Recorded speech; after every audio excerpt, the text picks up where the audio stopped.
Hey guys, welcome back to some more AFK Arena. Today we're back over on the YouTube account and we are going to be looking at the Ghoulish Gallery. Now it's crazy that the Ghoulish Gallery has been out for over a year and some players say I do not understand it at all. So I did want to kind of break it down a little bit before we do a run and I'll show you exactly what it looks like. So now within the Ghoulish Gallery you do have two different zones. You have a south zone and you do have a north zone. Now they are going to have their own specific collections. At this point, you don't have to own the heroes to have the collections, but you'll notice that they are class-specific artifacts. So if you played AFK Arena for a while, if you remember, first we had Dura's artifacts, then it came out and we had class-specific artifacts. So this is almost like an advanced class-specific artifacts. Now you'll notice right in here that we do have two different ones for the warrior class, two different ones for the tank, two for the ranger. That is how we started out the Ghoulish Gallery. Then the new release is, of course, the South Zone, which gives us an additional, giving us a third Warrior Relic, a third Tanking Relic, and a third Relic when it comes to the Ranger specification. Now, within here, you want to build them a specific way. This is where if you hop onto my guide section, you go through all of the different builds, or if you hop over on Reddit and check out some of the guides from Rockaday and Arkman, a couple of other places, you can see the ideal build on the collections that you do want. Now, right now, we are going to build out the Shadow Flow Blade. Now, within here, you can see we have the Blade Waltz, which is the first ability. The second ability is a skill level 1. Now, I want to show you how you can guarantee 100% you're going to get the skill level 2, because for a lot of these, including Thane's Shadow Flow Blade, it is imperative to get the +2 collections. The +2 actually amplifies the attack rating when you are doing, I believe it is critical strikes, which makes it imperative. Now, also with this collection, it is the one that is being used for any of the Ranger specs. It seems like a lot of the Athalia collections that we built are being replaced now with this Thane collection. And after we do the run, we'll break it down a little bit further. Now, when it comes to bizarre totems, there are 3 different levels. We have legendary, we do have our rare down here, and then we do have the epic ones as well. So the epic are the purple, the rare are the blue. Now, my thought in the way that we have done this since it's kind of been released is you have the ability to combine these, and I combine these because when you do get your legendary totems have the ability to yield you additional stats, additional abilities in there. So I go ahead, I use all the blue going into the purple, and the purple, which I don't think I have enough. Maybe I do rate add enough. There we go. So we get a legendary bizarre totem. This is also going to yield our recasting elixir. Now with the recasting elixir, you can actually recast abilities that we get out of a collection, which makes a really big difference because not only can you turn like a legendary ability into a mythic ability, but you can also recast the mythic abilities we have into higher abilities, which again, I'll show you guys in just a minute. Now, in addition, you have to come in here every week, and I really recommend setting up the wish list, doing the summons in here with the arcane staffs. Now, as it sits right now, you get 10 arcane staffs every single week. You can buy up to 3 arcane staffs daily out of the store. Other than that, there are some random places that give you arcane staffs. Not going to go through all of those because I know some of them are the Abyssal Expedition. Some events give you, 1 here or there, maybe 5 or 10 here and there. But overall, right now, we do have the ability to go in here within the display, meaning as we're running through the South Zone, they're going to give us a lot of arcane staffs. If you continue to run through here and essentially run through here, you can see complete floor 10 of the Ghoulish Gallery stone 7 times, 10 times, 14 times. So as we're running this more and more, we'll have the ability to actually get more staff so they can give us more legendary totems, giving us more abilities.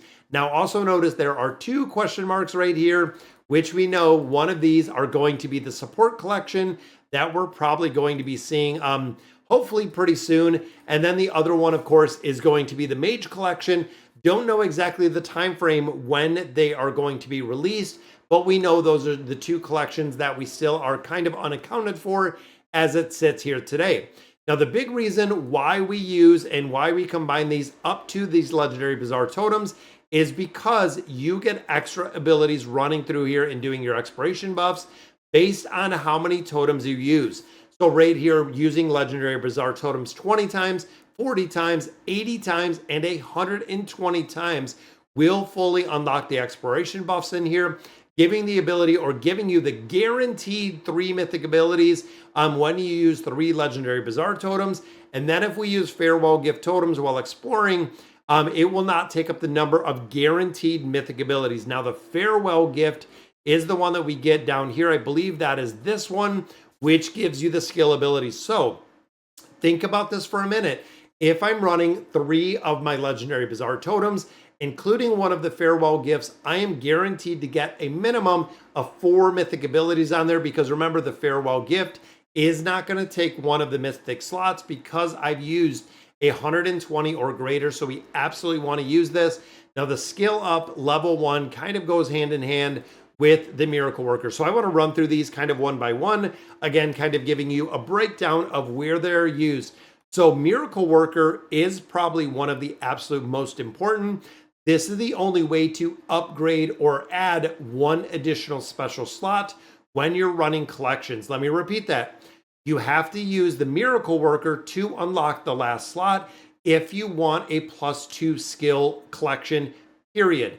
That is the only way to do it. Even if you get 1 level ups or 3 level ups, it does not make a difference if you do not use miracle worker within here, because you will not have the extra slot to drop the level up into. Now looking at some of the other ones, you'll notice mass crowning, they give you a higher chance of getting specific abilities. In here, this gives us full attack, full health, full defense.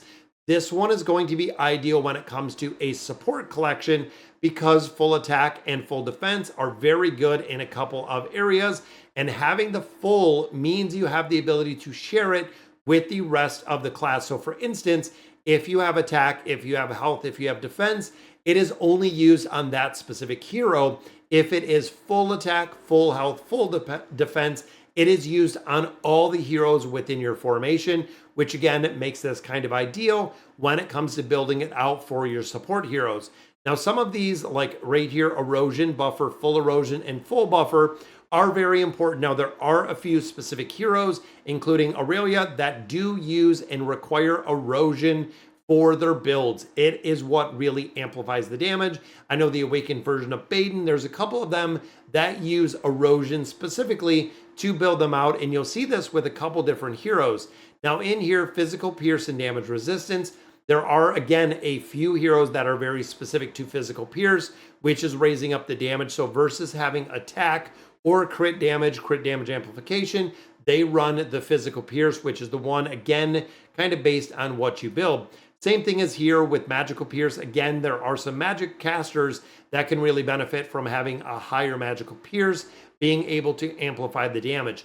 Then we get into the class specific totems. Right here we have the ranger one, and you'll notice that it is the ranger collection, the mage collection, the tank collection, the warrior collection, and of course the support collection. Now overall, when you're running a specific collection, one of the 5 classifications, and running one of these together, they are going to give you some additional replica abilities. So they are going to give you some more runs. But however, these are not super effective. I don't know a lot of places.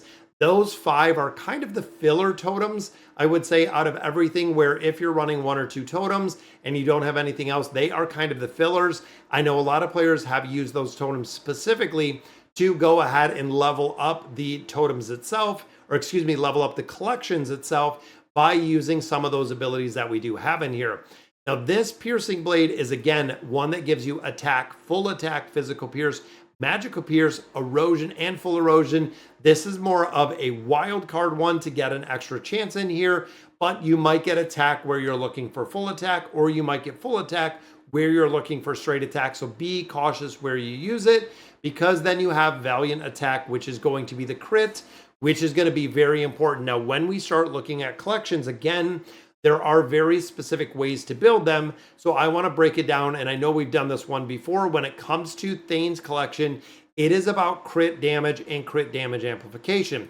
So in here, we are looking to build a +2 skill item, and we are going to get it guaranteed. We are going to do Miracle Worker. That is going to unlock that secondary slot. We are going to get the level up, which is going to guarantee we get a level up in here. So we're guaranteed to get that skill level 1, but we want to make sure this collection is a skill level 2. But in the final slot, we are going to drop Valiant Attack because we are looking for crit rating, and we are looking for crit rating on this collection specifically. So these are the three we're going to use for this specific collection. Now, the way to guarantee you're getting the skill level 2 is this custom skill scroll. If I do not go through here and randomly get at least 2 levels up, this is going to guarantee me 100% that the skill level goes to 2 on this collection. And then I can use the elixir to actually fine tune when we build a collection. But there's no way to add the plus levels onto collections that are already built. You have to have it when it is built in its entirety. So let's go in, hop in here, and I want to build this collection. We are all set. We know this is what we're looking for. Let's start the exploring, and all of the totems are used. And let's go through the quick explore. Now, once you run through the Ghoulish Gallery a total of 5 times, you will get the quick explore. You can just skip through all of it and try to focus on what you want out of here. Now, in here, we're looking for either 2 crits and a crit damage amplification, or 2 crit damage amplifications and 1 crit. So as much as I like seeing the attack and the physical pierce, remember what you're building the collection for. Specifically, again, we don't want to level up a blue. We want to level up a purple, regardless of what that purple is, because we're trying to get mythic abilities. That is the focus. That is what we're looking to do, is the mythic abilities. So in here, again, we get some greens and we get some blues. Refreshing, we're going to refresh this one because remember, we are looking for the crit and the crit damage amplification, even though we pick up another attack right there. Erosion, dissolve, not 2 that we're going to worry about. Now this one, we could go ahead and get rid of some of our abilities. We can get rid of all the elite tier or lower, which is going to keep essentially this attack right here, guaranteeing us a mythic. I'm going to do this because I want to guarantee, and we get an attack. So we got rid of some lower levels, and now we're sitting on 2 attacks, but on floor 7, we have our first mythic ability. Remember, we are guaranteed those 3 mythic abilities because of the totems that we used within the formation. Now, Forging Ritual, let's go ahead and try to level this up. We could have a 30% chance to get this higher. Now, I still have never, and this goes out to Lith, seen this work at our 30% chance. Could it be, which it is not, unfortunately, the 70% prevails again, meaning we don't get anything leveled up in here. Sad to say, and we'll start collecting the rest of these. Refreshing, now again, I'm on the fence with refreshing the attack, but remember, crit damage amplification. I'm going to refresh this one, and hopefully, fingers crossed, crit or crit damage amplification, which it is a full HP. Again, kind of garbage in there. We get another attack. And usually when we get this, it's looks like it's going to be a lot of attack that we're building out of here. Now, still, we only have 1 mythic ability. There's a damage resistance. We haven't seen any straight up swaps. We also have not seen the crit or the crit damage amplification. Again, the reason why players hate doing this is the randomness of this. Now, again, we have a 30% chance. Could it work? Boom, it does not. I'm still 0 forever on there. Now, damage resistance, I'm going to go ahead and reset this one because we have the ability again. What we're looking for, that turns it to a full HP. And we only have a few more. So looking in here, we'll end this one. There we go. So this is what we ended with. So this is truly garbage because remember, we used this totem right here, which was trying to get us some crit, damage amplification. But we do have the level up, which again, it seems like this is going to be kind of tough because right here, skill level does go up as well. Damage resistance. So again, when we look at the ability to get, remember, we're looking for crit damage amplification. This is what we got out of this specific collection. So it is kind of garbage at this point because all of the abilities, even with these 2 abilities here, we're going to have to go in here and we are going to have to swap around a lot of this just for the simple fact of getting this built to the one we wanted. Because right here, like I said earlier, skill level 1 is the only one that you can use in here. And then we are going to use this custom skill scroll as well. Might not be worth it, but overall, you know what? I'm going to use it. Custom defense scroll, I'm not too worried about. This is going to give us the other skill level that we want, etching it and giving us, boom, that +2 or that skill level 2 when the holder lands a crit. The attack rating is increased by 4% for 8 seconds. Again, for a majority of collections, I probably wouldn't have used it on here, but knowing we already used 2 of those totems in the entirety, now comes the recasting. That is where the elixir comes in, and I know for a lot of players, recasting elixir is very, very hard, near impossible to come by. But when we start looking at the skill level 2 and being able to modify this, we can recast the ability, thinking of this one, taking it up to exactly what we're looking for, which is going to be the crit damage. And I don't think we can do crit. We can do the crit damage amplification, but if we didn't roll a crit, we can't do a crit. Wow, this is some of the absolute BS collection. I forgot. So some of the little caveats in here, we cannot do crit on here because we did not pull crit through that entire run. So I'm going to hold on to this collection. I'm going to hold on to it. I'm going to see what it is because, again, the custom scroll is another 36 away, which is kind of crazy. I'm going to save that for the recast. But again, you can go in here, you can recast a couple of these, setting some different abilities in here. But guys, that is going to do it for today's video. Hopefully we explained and you really got some more of the breakdown with the Ghoulish Gallery. But let me know in the comments what you guys think. And as always, thank you guys for watching.